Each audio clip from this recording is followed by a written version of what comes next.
नमस्कार दोस्तों, स्वागत है आपका हमारे YouTube चैनल टारगेट वॉरियर्स पर। और करंट अफेयर्स की महाश्रृंखला में हम लोग आगे बढ़ते हैं। जो ये क्वेश्चन है ये सारे वनडे एग्जाम और आगामी PCS एग्जाम के लिए भी अति महत्वपूर्ण है। तो पहला क्वेश्चन है, हाल ही में पूरी तरह से विद्युतीकृत प्रथम मुख्य भारतीय रेलवे जोन बन गया है। ऑप्शन ए पूर्वी रेलवे, ऑप्शन बी पश्चिम मध्य रेलवे, ऑप्शन सी उत्तर रेलवे या ऑप्शन डी उत्तर मध्य रेलवे। दोस्तों इसका सही आंसर है ऑप्शन बी पश्चिम मध्य रेलवे। मंत्रालय कौन सा होगा? रेल मंत्रालय, स्वाभाविक सी बात है। विशेषता क्या है? भारतीय रेलवे ने कुछ इनोवेशन भी स्टार्ट किए हैं। उसमें है कि भारतीय रेलवे का जो 2030 तक शुद्ध शून्य कार्बन उत्सर्जक बनने का लक्ष्य है और 2023 तक ब्रॉड गेज रेल नेटवर्क को पूरी तरह से विद्युतीकृत करना है, ये रेलवे ने रखा है। आगे बढ़ते हैं। फरवरी 2021 में राष्ट्रीय बागवानी मेला कहां आयोजित किया गया? Option A Hyderabad, option B Dispur, option C New Delhi या ऑप्शन डी बेंगलुरु। तो दोस्तों इसका सही आंसर है ऑप्शन डी बेंगलुरु। ये कौन सा? चौथा संस्करण था। इसमें एक विशेषता यह रही कि पहली बार यह मेला हाइब्रिड रूप में आयोजित किया गया है।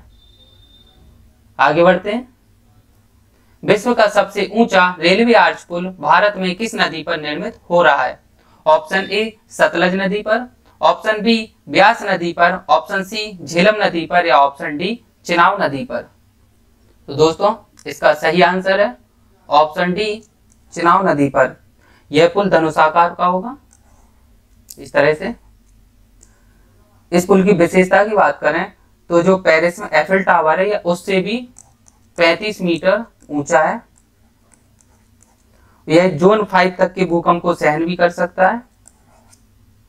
और अगर अभी की बात करें कि वर्तमान में सबसे ऊंचा जो आर्च पुल है वो कौन सा है, तो ये चाइना का पुल है जिसका नाम है नजीहे रेलवे ब्रिज। नेक्स्ट क्वेश्चन को रिमूव करते हैं।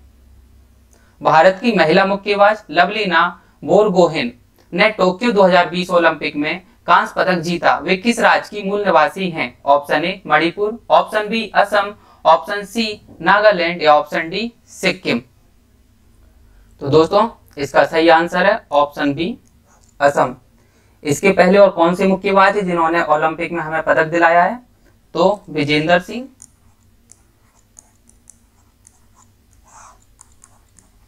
और MC मैरी कॉम।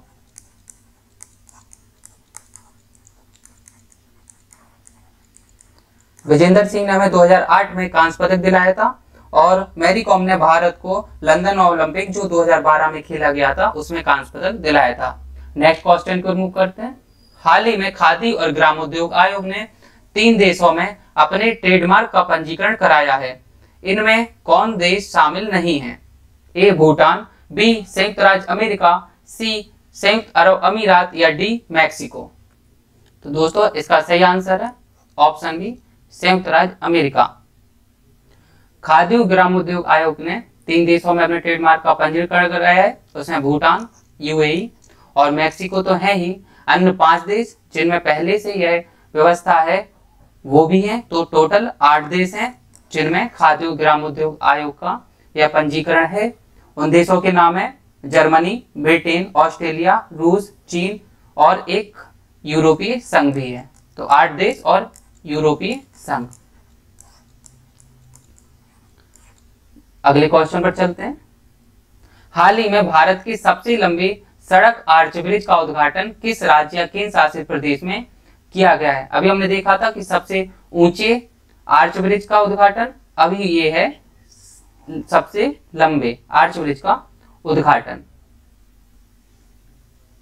आपके ऑप्शन है ए मेघालय, बी लद्दाख, सी असम या फिर डी अरुणाचल प्रदेश। दोस्तों सही आंसर है ऑप्शन ए मेघालय।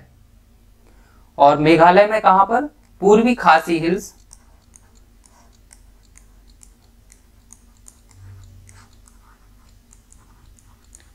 खासी हिल्स पे ही मासिनराम भी है जो विश्व का सबसे ज्यादा वर्षा प्राप्त करने वाला स्थान भी है। इस पुल का नाम क्या है? तो इस पुल का नाम है वाहरियू ब्रिज। और वाहिरियू वहां पर एक नदी है, उसका नाम है, तो उसी के नाम पर मेघालय में वाहिरियू ब्रिज का नाम भी पड़ा है। नेक्स्ट क्वेश्चन को रिमूव करते हैं। टोक्यो 2020 ओलंपिक में भारत के नीरज चोपड़ा ने कितनी दूरी पर जेवलिन थ्रो कर स्वर्ण पदक जीता? Option A 87.03 metre, option B 87.58 metre, option C 87.68 metre या ऑप्शन डी 87.67 मीटर। तो दोस्तों सही आंसर होगा 87.58 मीटर। और ये कब फेंका था? 7 अगस्त को। डेट क्यों इंपॉर्टेंट है दोस्तों? क्योंकि 7 अगस्त को ही राष्ट्रीय जेवलिन दिवस के रूप में इस दिन को घोषित किया गया है। याद रखने के लिए ऐसे भी याद रख सकते हैं कि 8 अगस्त को ओलंपिक समाप्त हुआ था और 7 अगस्त को नीरज चोपड़ा ने भारत को स्वर्ण पदक दिलाया था।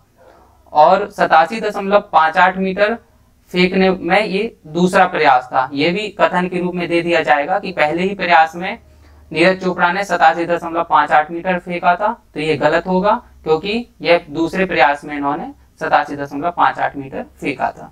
नेक्स्ट क्वेश्चन को रिमूव करते हैं। टोक्यो 2020 ओलंपिक में भारत की महिला हॉकी टीम ने बेहतरीन प्रदर्शन करते हुए चौथा स्थान प्राप्त किया। ओलंपिक खेलों में महिला फील्ड हॉकी स्पर्धा को शामिल किया गया था। ऑप्शन ए 1964 के टोक्यो ओलंपिक में, ऑप्शन बी 1980 के मॉस्को ओलंपिक में, ऑप्शन सी 2000 के सिडनी ओलंपिक में या फिर ऑप्शन डी 1988 के सियोल ओलंपिक में। दोस्तों इसका सही आंसर होगा ऑप्शन बी 1980 के मॉस्को ओलंपिक में। स्वर्ण पदक किसने जीता है? तो नीदरलैंड ने महिला हॉकी में स्वर्ण पदक जीता है। भारतीय महिला हॉकी टीम की बात करें तो इसकी कप्तान है रानी रामपाल और गोलकीपर है सविता पूनिया। नेक्स्ट क्वेश्चन को रिमूव करते हैं। अक्टूबर 2020 में आवासन और शहरी कार्य मंत्रालय ने किस पोर्टल का शुभारंभ किया? Option A E Bhoomi portal, option B E Dharti geo portal, option C E Lekha geo portal या option D E Sangam portal. तो दोस्तों इसका सही आंसर होगा option B E Dharti geo portal. ये पोर्टल का कार्य क्या होगा? तो जो भूमि के नक्शों और लीज के जो प्लान हैं उन सबको भौगोलिक सूचना प्रणाली के साथ एकीकृत करेगा और संपत्ति का प्रमाण पत्र, भूमि और विकास कार्यालय के माध्यम से इन सब में योगदान देगा। नेक्स्ट क्वेश्चन की ओर मूव करते हैं। अगले ग्रीष्मकालीन ओलंपिक खेलों का आयोजन वर्ष 2024 में किया जाएगा। ऑप्शन ए लॉस एंजल्स में, ऑप्शन बी बर्लिन में, ऑप्शन सी ब्रिस्बेन में या ऑप्शन डी पेरिस में। दोस्तों इसका सही आंसर होगा ऑप्शन डी पेरिस में। जो 2024 का ओलंपिक होगा ये कौन सा होगा? 33वां। अभी 32वां ओलंपिक हुआ है जिसमें नीरज चोपड़ा ने जेवलिन में भारत को गोल्ड दिलाया है। 2028 का ग्रीष्मकालीन ओलंपिक खेल है, इसका आयोजन यूएसए के लॉस एंजल्स में होगा 2028 में। 2032 में 35वां जो ग्रीष्मकालीन ओलंपिक खेल होगा इसका आयोजन ब्रिस्बेन क्वींसलैंड ऑस्ट्रेलिया में होगा। नेक्स्ट क्वेश्चन को मूव करते हैं। Ambedkar social innovation and incubation mission का मुख्य उद्देश्य क्या है? ए अनुसूचित जाति के छात्रों में नवाचार और उद्यमिता को बढ़ावा देना, ऑप्शन बी अनुसूचित जनजातियों के छात्रों को विज्ञान और तकनीकी विषय से जोड़ना, ऑप्शन सी अनुसूचित छात्रों को नवाचार हेतु बैंक ऋण उपलब्ध कराना या ऑप्शन डी सभी विकलांगों के बीच उद्यमशीलता को बढ़ावा देना। तो दोस्तों इसका सही आंसर होगा ऑप्शन ए अनुसूचित जाति के छात्रों में नवाचार उद्यमिता को बढ़ावा देना और मंत्रालय होगा सामाजिक न्याय और अधिकारिता मंत्रालय।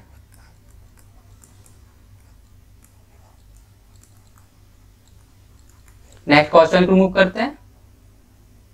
100 आर्टिफिशियल इंटेलिजेंस, ब्लॉकचेन और साइबर सुरक्षा पर नीतियां बनाने वाला देश का पहला राज्य कौन सा है? ए कर्नाटक, बी तमिलनाडु, सी महाराष्ट्र या डी पंजाब डोगरी।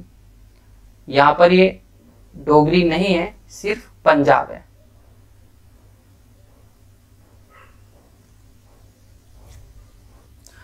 दोस्तों इसका सही आंसर होगा ऑप्शन बी तमिलनाडु। इसका उद्देश्य क्या है? तो ये राज्य में जो तमिलनाडु है सूचना प्रौद्योगिकी को बढ़ावा देगा और अधिक से अधिक इन्वेस्टमेंट को बाहर से आकर्षित करेगा। आगे बढ़ते हैं। मई 2021 में किस देश ने सिंथेटिक कैनोनोइड्स पर प्रतिबंध लगाने की घोषणा की है? Option A Japan, option B Bharat, option C चीन या ऑप्शन डी ब्राजील। दोस्तों इसका सही आंसर होगा ऑप्शन सी चीन। अब देखें कि सिंथेटिक कैनोनोइड्स है क्या। तो ये मानव द्वारा बनाया गया एक आर्टिफिशियल नशीला पदार्थ है जिसके गंभीर साइड इफेक्ट्स होते हैं। और एक और विशेषता है कि विश्व में यह पहला देश है चीन जिसने सिंथेटिक कैनोनोइड्स पर प्रतिबंध लगाया है। नेक्स्ट क्वेश्चन को मूव करते हैं। हाल ही में प्रधानमंत्री नरेंद्र मोदी ने वाराणसी में अंतरराष्ट्रीय सहयोग और कन्वेंशन सेंटर रुद्राक्ष का उद्घाटन किया। इसका निर्माण किस देश की सहायता से किया गया है? ऑप्शन ए चीन, option B America, option C Germany या ऑप्शन डी जापान। दोस्तों इसका सही आंसर होगा ऑप्शन डी जापान। अब रुद्राक्ष है क्या? तो यह अंतरराष्ट्रीय सहयोग और सम्मेलन के लिए केंद्र है। और यह इसकी विशेषता की बात करें रुद्राक्ष की तो यह 2 मंजिला इमारत है जहां पर 108 रुद्राक्ष स्थापित हैं और यह कन्वेंशन सेंटर है। इसके छत पर शिवलिंग के आकार की एक प्रतिमा भी स्थापित की जाएगी। आगे बढ़ते हैं। हाल ही में केंद्रीय जहाजरानी मंत्रालय का नाम बदलकर नया नाम क्या रखा गया है? ए पत्तन पोत परिवहन और जलमार्ग मंत्रालय, ऑप्शन बी जल शक्ति मंत्रालय, ऑप्शन सी जहाज निर्माण मंत्रालय या ऑप्शन डी इनमें से कोई नहीं। दोस्तों इसका सही आंसर होगा ऑप्शन ए पत्तन पोत परिवहन और जलमार्ग मंत्रालय। आगे बढ़ते हैं। संयुक्त राष्ट्र ने किस एकमात्र भारतीय युवा को सतत विकास लक्ष्यों के लिए वर्ष 2020 के 17 युवा प्रणेताओं की सूची में शामिल किया है? Option A Rajbhargav, option B Siddharth Saxena, option C Udit Singhal या ऑप्शन डी राजीव माथुर। तो दोस्तों इसका सही आंसर है option C Udit Singhal. Next question को मूव करते हैं। आर्थिक स्वतंत्रता सूचकांक 2021 में कौन सा देश शीर्ष स्थान पर है? Option A Spain, option B Germany, option C Singapore या ऑप्शन डी स्वीडन। दोस्तों इसका सही आंसर है ऑप्शन सी सिंगापुर। इस रिपोर्ट को जारी कौन करता है इस सूचकांक को? तो हेरिटेज फाउंडेशन इसको जारी करता है।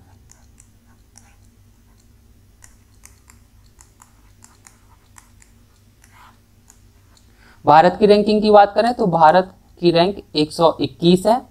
भारत के पड़ोसी देशों की बात करें तो चीन की 107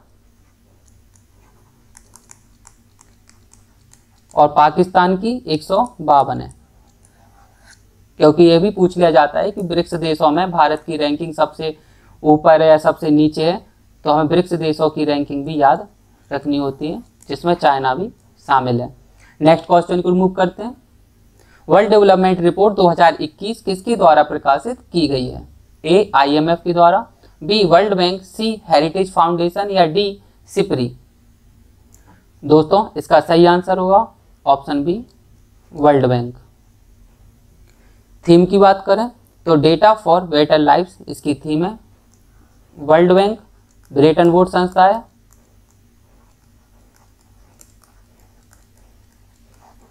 इसके साथ IMF की स्थापना भी की गई थी। तो ब्रेटन वुड्स सम्मेलन के साथ द्वारा IMF और वर्ल्ड बैंक दोनों की स्थापना की गई थी। जो विश्व बैंक है, विश्व बैंक समूह की बात करें तो ये 5 संस्थाओं से मिलकर बनता है, जिसमें अंतर्राष्ट्रीय विकास संघ है जो 1960 में बना था। फिर है ICSID जिसे निवेश विवादों के निपटारे के लिए केंद्र के रूप में स्थापित किया गया था 1966 में ICSID को। एक है मीगा और एक है अंतर्राष्ट्रीय वित्त निगम जिसे IFC भी कहा जाता है। इसे 1956 में स्थापित किया गया था। और अंतर्राष्ट्रीय जो पुनर्निर्माण और विकास के लिए अंतर्राष्ट्रीय संस्था है, ये इसका 5वां भाग होगा। भारत इन सब पांचों जो संस्था हैं इनमें से ICSID का हिस्सा नहीं है। तो यह एक इम्पोर्टेंट क्वेश्चन बन जाता है कि भारत विश्व बैंक समूह की 5 संस्थाएं जो उनमें से किसका भाग नहीं है। ऑप्शन दे दी जाएंगे, इसमें ICSID भी शामिल होगा, तो ICSID का भाग भारत नहीं है। ICSID को क्या कहा जाता है? निवेश विवादों के निपटारे के लिए यह केंद्र है। नेक्स्ट क्वेश्चन को रिमूव करते हैं। अक्टूबर 2021 में दूसरे संयुक्त राष्ट्र वैश्विक सतत परिवहन सम्मेलन 2021 का आयोजन कहाँ प्रस्तावित है? Option A New Delhi, option B Wellington, option C Paris या ऑप्शन डी बीजिंग। दोस्तों इसका सही आंसर है ऑप्शन डी बीजिंग। और जो पहला सम्मेलन हुआ था वो हुआ था 2016 में अशगाबाद तुर्कमेनिस्तान में।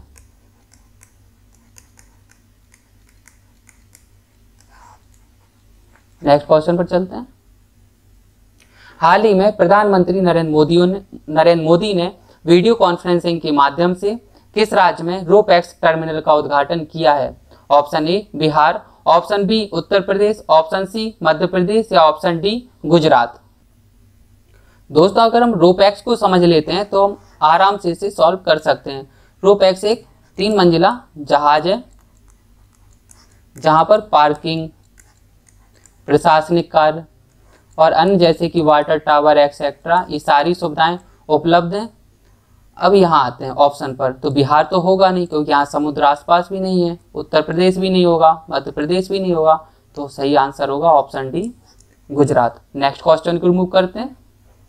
हाल ही में जारी विश्व प्रेस स्वतंत्रता सूचकांक 2021 में भारत का स्थान है। ऐसे क्वेश्चन अक्सर एग्जाम में पूछ लिए जाते हैं। ऑप्शन ए 142, ऑप्शन बी 102वां, ऑप्शन सी 144वां या ऑप्शन डी 140वां। दोस्तों सही आंसर होगा ऑप्शन ए 142वां। इसको जारी कौन करता है? तो एक संस्था है रिपोर्टर्स विदाउट बॉर्डर्स।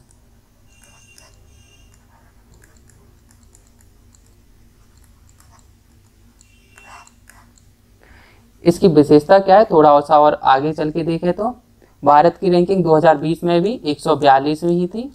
कभी कभी जो साल निकल गया है पिछले साल की रैंकिंग भी पूछ ली जाती है, PCS में भी ऐसा क्वेश्चन पूछ लिया गया है। और शीर्ष रैंक किस देश ने प्राप्त की है?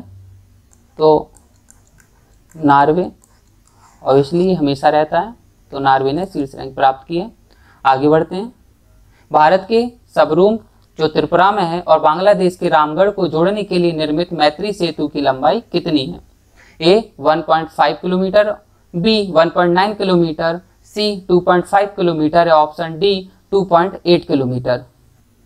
दोस्तों इसका सही आंसर है ऑप्शन बी 1.9 किलोमीटर। किस नदी पर है? तो यह नदी का नाम है फेनी नदी। ये भारत की त्रिपुरा और बांग्लादेश में बहती है। त्रिपुरा के मुख्यमंत्री कौन है? विप्लव कुमार देव। और मंत्रालय तो क्वेश्चन से समझ में ही आ रहा होगा कि इसका मंत्रालय होगा सड़क परिवहन एवं राजमार्ग मंत्रालय। आगे बढ़ते हैं। नवंबर 2020 में भारत के पूर्वोत्तर क्षेत्र के पहले गाय अस्पताल का उद्घाटन किस राज्य में किया गया? Option A Arunachal Pradesh, B Assam, C Tripura या डी नागालैंड। इसका सही आंसर होगा ऑप्शन बी असम। इस गाय अस्पताल का नाम क्या है? सुरभि आरोग्यशाला।